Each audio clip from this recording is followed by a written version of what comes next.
Hello and welcome back to another video from Finance and Crypto Guide. In this video, I'm going to show you how to add headings to your text on Google Docs. So let's get started right away. First of all, open up your web browser and then in the address bar type in docs.google.com and press enter. You will now be taken into your Google Docs webpage. You can open up any of your recent documents from the list or create a new document based on your desire. Now, once you open up your document, in order to set up your heading, you will simply need to select it by dragging your cursor.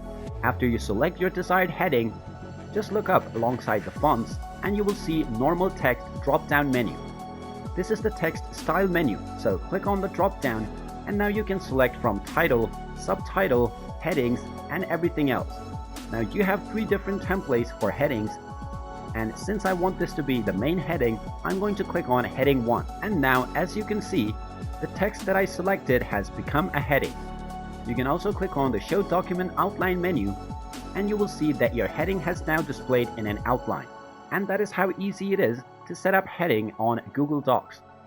If you find this video helpful, make sure you hit that like button and subscribe to our channel if you haven't done so already.